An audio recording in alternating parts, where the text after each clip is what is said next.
Baiklah, selamat sore. Mungkin sebelum kita masuk ke materi pembelajaran, saya ingin kalian perkenalan dulu. Boleh dari saudari ini. Nama saya Lia, saya jurusan akuntansi dari tingkat 3.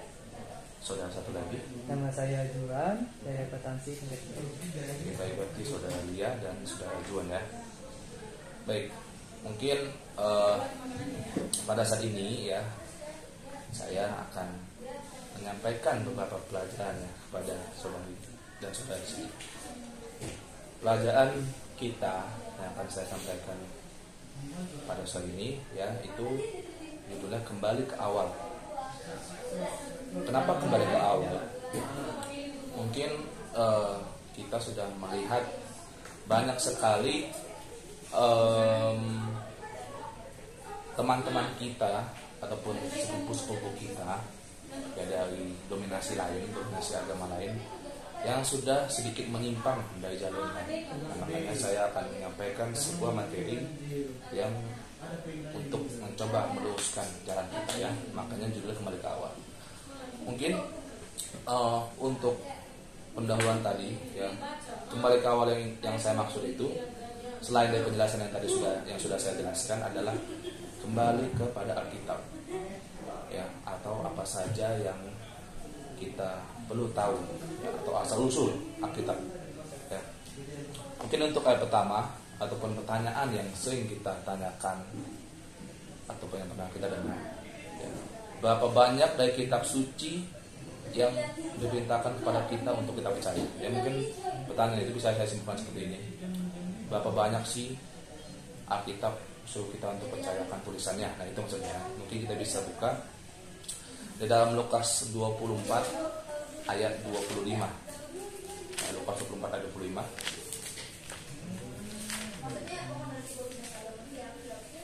Boleh mungkin saudara atau saudarinya yang sudah langsung baca. Lukas 24 ayat 25. Lalu ia berkata kepada mereka, "Hai kamu orang bodoh, betapa lambannya hatimu, sehingga kamu tidak percaya segala sesuatu yang telah dikatakan para nabi." Nah, kalau kita melihat situ, di ayat pertama yang sudah kita bacakan ya, di situ ada kalimat, tidak percayakah segala sesuatu yang telah dikatakan para nabi. Ya, kalau kita melihat di situ sudah mengatakan soal suatu kebenaran Allah yang disampaikan oleh para nabi. Nah, itu ayat pertama. Untuk ayat yang kedua kita bisa buka 2 Timotius 3 ayat 16.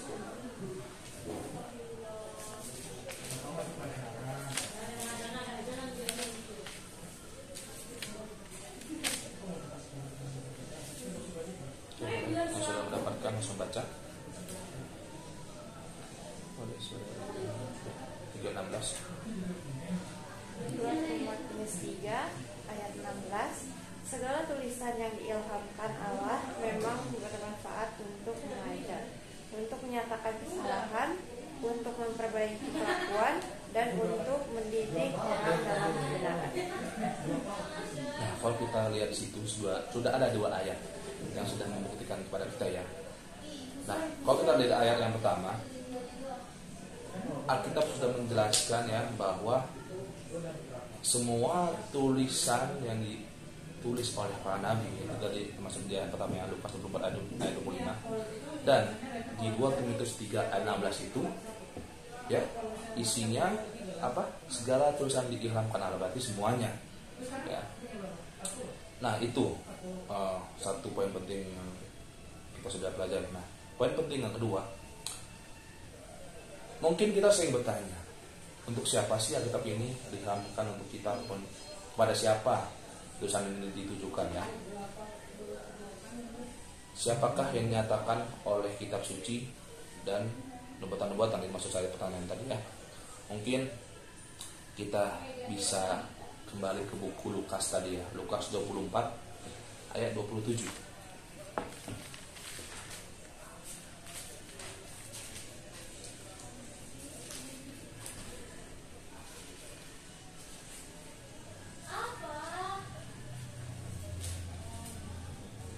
Lukas 24 ayat 27 boleh. Lukas 24 ayat 27. Lalu ia menjelaskan kepada mereka apa yang tertulis tentang dia dalam seluruh kitab suci, mulai dari kitab-kitab Musa dan segala kitab-kitab nabi-nabi. Nah, kalau kita melihat di situ, ya, lalu ia menjelaskan kepada mereka apa yang tertulis tentang bla bla bla dan seluruh kitab suci. Tadi ada kalimat apa tadi saudara John? Tentang dia dalam seluruh kitab suci. Tentang dia. Tentang dia. Nah itu maksudnya tentang dia. Nah jadi Alkitab ini sudah kita tahu tadi ya, menuliskan atau menjelaskan tentang Yesus. Tentang dia itu maksud tentang Yesus. Nah untuk mungkin ada ayat yang kedua yang bisa kita lihat dalam Yohanes 5. Yohanes 5 ayat 39.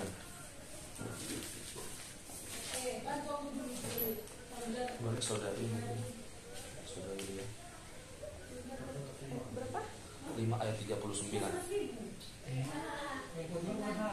Yohanes 5 ayat 39. Kamu menyelidiki kitab-kitab suci, sebab kamu menyangka bahwa olehnya kamu mempunyai hidup yang kekal. Tetapi walaupun kitab-kitab suci itu memberi kesaksian tentang aku, namun kamu tidak mau datang kepadaku untuk memperoleh hidup itu. Nah, tadi sudah ada kalimat benarnya. Kamu menyelidiki kitab suci itu, sebab kamu menyangka bahwa olehnya kamu punya hidup kekal.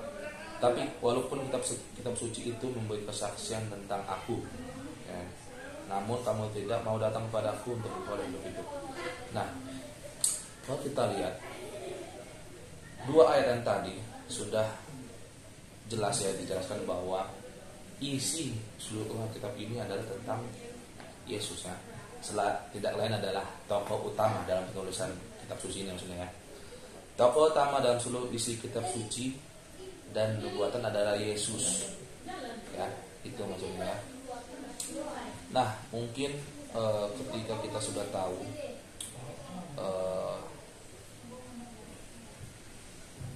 tokoh utama dalam penulisan kitab suci adalah Yesus, mungkin kita seringkali ketika melihat setiap tulisan yang ada dalam kitab ini, nama panggilan Yesus itu berbeda-beda ya. Mungkin selain nama panggilan Mesias ataupun Rabi, ada hal-hal yang lain ya. Mungkin kita bisa lihat di dalam Yohanes 1 ayat 1. Yohanes 1 ayat 1. Yohanes 1 ayat 1. Pada mulanya ada firman itu bersama-sama dengan Allah, dan firman itu adalah Allah. Nah, untuk menjawab yang tadi pertanyaan tadi yang sudah saya bilang, apakah nama lain yang digunakan dalam Alkitab untuk Yesus? Nah, kalau kita mengacu pada Yohanes 1 ayat 1, di situ nama panggilan yang pertama untuk Yesus itu adalah firman. Nah, karena firman itu adalah Allah. Nah, itu ya. Lalu kita masih di buku Yohanes 1, kita masuk ke ayat 14. Yohanes 1 ayat 14. Yohanes 1 ayat 14. Firman itu telah menjadi manusia dan diam di antara kita, dan kita telah melihat kemuliaannya, yaitu kemuliaan yang diberikan kepadanya sebagai anak tunggal Bapa, penuh kasih, karunia, dan kebenaran. Nah, kalau kita lihat di ayat 14, firman itu telah menjadi manusia dan diam di antara kita, dan kita telah melihat kemuliaannya, yaitu kemuliaan yang diberikan kepadanya sebagai anak tunggal Bapa, penuh kasih, karunia, dan kebenaran. Di ayat 14 ini dia sudah dipanggil anak tunggal ya, dan pemerintah telah menjadi manusia, maksudnya dia menjadi anak. Nah, dua ayat tadi sudah kita bisa melihat nama lain yang digunakan Alkitab untuk Yesus. Nah, mungkin ketika kita sudah tahu bahwa Yesus sudah menjadi tokoh utamanya, lalu nama panggilan dia pun sedikit berbeda tapi maknanya masih sama. Nah, mungkin kita akan muncul pertanyaan ini. Kalau Alkitab ada, lalu siapa penulisnya? Ya, bang, seperti apakah yang Allah gunakan untuk menulis Alkitab?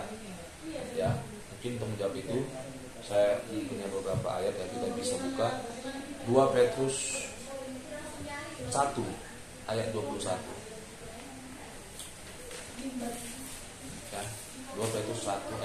21.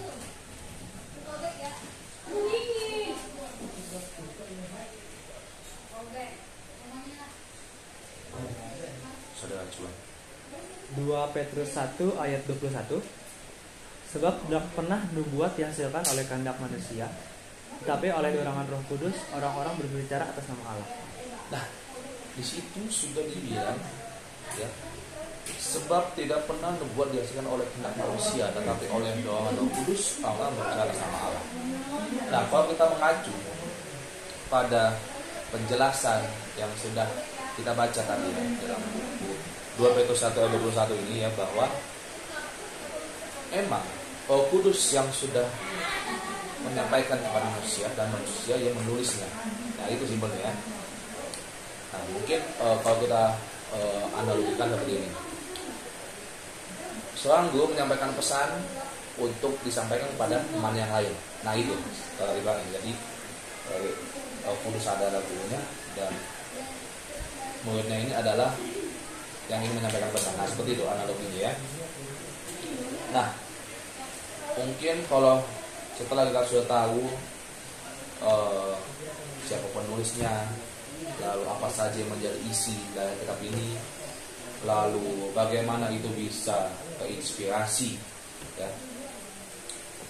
Lalu kita akan masuk ke topik yang berbicara bagaimana kita bisa memahami Alkitab itu ya. Siapakah yang akan membantu kita memahami Alkitab? Ya, mungkin di sini ada beberapa ayat yang sudah saya catat di sini ya. Kita buka ayat yang pertama dalam Mazmur 119. Mazmur 119 ayat yang ke-11.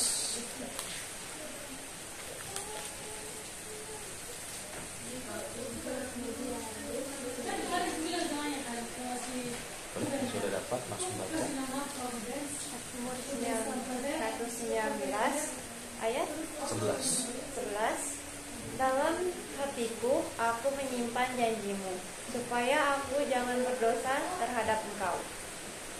Nah, kalau kita lihat tadi ya, aku menyimpan janjimu dalam hatiku. Dalam hatiku aku menyimpan janjimu ya, supaya aku jangan berdosa terhadap engkau. Nah, cara yang pertama ketika kita ingin memahami tulisan-tulisan di Alkitab ya, tentunya itu diawali dengan kesungguh-sungguhan hati. Itu maksudnya dalam Mazmur 119 ayat 11 ini ya. Kesungguh-sungguhan hati. Nah, itu yang pertama.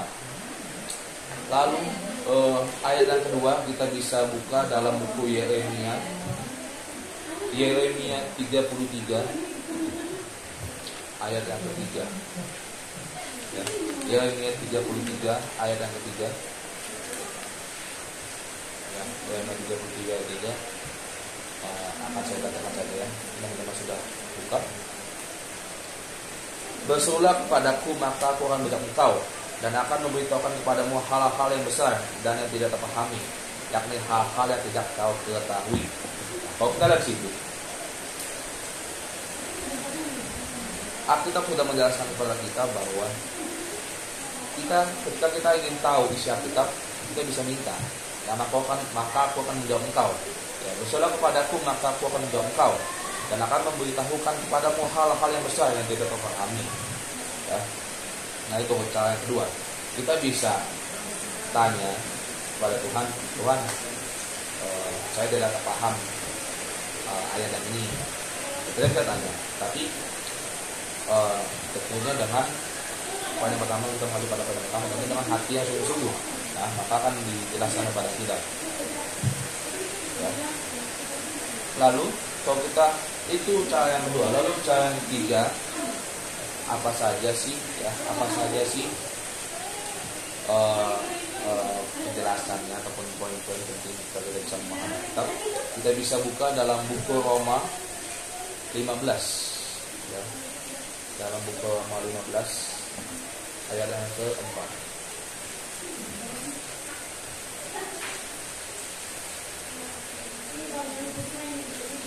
Roma 15 ayat yang ke-4. Boleh mungkin saudara Juan. Roma 15 ayat 4. Sebab segala sesuatu yang ditulis dahulu telah ditulis untuk menjadi pelajaran bagi kita, supaya kita teguh berpegang pada pengharapan oleh ketekunan dan kebenaran dari kasih. Nah, di sini ada poin yang menarik. Segala sesuatu yang ditulis dahulu telah ditulis untuk menjadi pelajaran bagi kita. Nah, maksudnya itu, ini kan Alkitab emang sudah lama ditulis, ya, sudah lama ditulis. Nah, tentunya penulis-penulis yang sebelum kita ada, bisa bilang gitu ya, sebelum kita ada, sudah meninggalkan pesan untuk kita baca, untuk kita pahami, itu maksudnya dalam buku Roma 15 ayat 4 ini ya. Dan selain itu, ya, supaya kita teguh berpegang pada pengharapan oleh ketekunan dan penghiburan dari kitab suci. Ya. Emang bisa saya katakan seperti ini untuk menjelaskan kalimat yang terakhir tadi ya, dalam buku Roma ini ya, bahwa ketika kita sudah membaca, tentunya kita akan mendapat apa itu namanya, keteguhan untuk berpegang pada pengharapan oleh ketekunan dan penghiburan dari kitab suci. Memang banyak sekali dari pengalaman saudara-saudara kita yang belum mengenal Yesus, tapi mereka sudah membaca kitab terlebih dahulu, mereka akan merasakan ketenangan jiwa, merasakan penghiburan yang sejati dari kitab tadi. Ada begitu kan? Ya. Nah, lalu ayat yang terakhir untuk menjawab pertanyaan ini ya, kita bisa buka dalam Yakobus 1. Yakobus 1 ayat yang ke-5.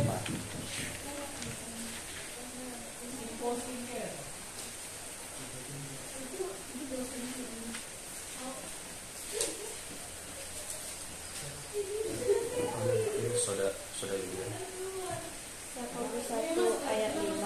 Tetapi apabila di antara kamu ada yang kekurangan hikmat, hendaklah ia memintakannya kepada Allah, yang memberikan kepada semua orang dengan murah hati dan dengan tidak membangkit-bangkit, maka itu akan diberikan kepadanya.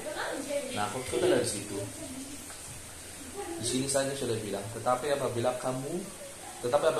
di antara kamu ada yang kekurangan hikmat, hendaklah ia memintakannya kepada Allah. Selain kita sudah mempelajari hal yang tadi sudah saya sebutkan, kita harus mempelajari kitab dengan hati yang sungguh-sungguh, kita harus meminta kepadanya ya. Dan ketika kita meminta, itu dibutuhkan sesuatu yang namanya hikmat.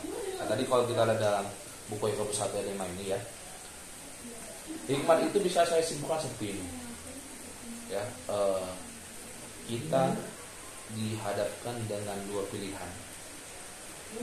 Satunya itu kita sangat butuh, yang satunya lagi tidak terlalu butuh. Nah, disitulah hikmat itu akan bekerja. Bisa saya analogikan seperti itu. Kita melihat dulu dengan apa yang kita butuhkan, lalu kita akan memilih. Nah, itu hikmat secara analogi simpel yang bisa saya jelaskan ya. Nah, lalu ketika kita sudah tahu bagaimana kita mempelajari kitab itu dan bagaimana caranya, kita akan melihat ada nggak sih manfaatnya. Nah, kita langsung masuk ke manfaatnya karena kita sudah mempelajari bagaimana cara membaca kitab, bagaimana kita bisa memahami kitab, lalu apakah ada dampaknya ya, dalam belajar kitab untuk kita. Nah, kita bisa buka di dalam 2 Timotius 3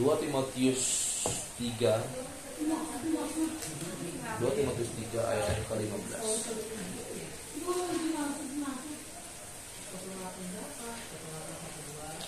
2 Timotius 3 ayat yang ke-16. 2 Timotius 3 ayat 15. Ingatlah juga bahwa dari kecil engkau sudah mengenal kitab suci yang dapat memberi hikmat kepadamu dan menuntut engkau kepada keselamatan oleh iman kepada Kristus Yesus. Nah, di situ sudah dijelaskan ya, bahwa ketika kita sudah mengenal kitab suci, kita akan apa? Kita akan mendapatkan hikmat ya, dapat memberi hikmat kepadamu dan menuntut engkau kepada keselamatan oleh iman kepada Kristus Yesus.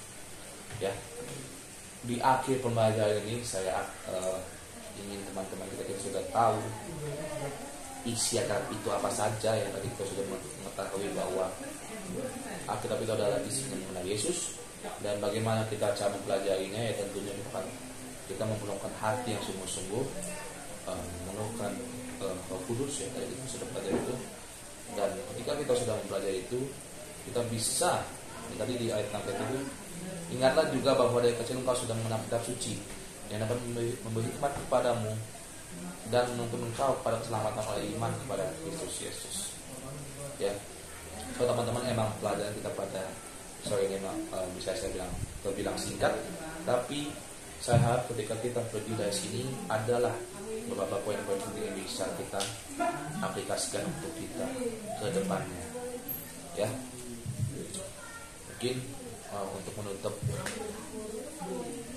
pembelajaran kita, saya pimpin kita dalam doa. Kita berdoa. Tuhan Allah dalam kerajaan surga, pada saat ini kami sudah mempelajari firman-Mu Tuhan, meskipun hanya sebentar, tapi kami memohon kepadamu bila Engkau membantu kami untuk tetap menyampaikan Tuhan. Bila Engkau selalu memberkati kami sepanjang hari Tuhan, dan Yesus mengulang ucap syukur. Amin.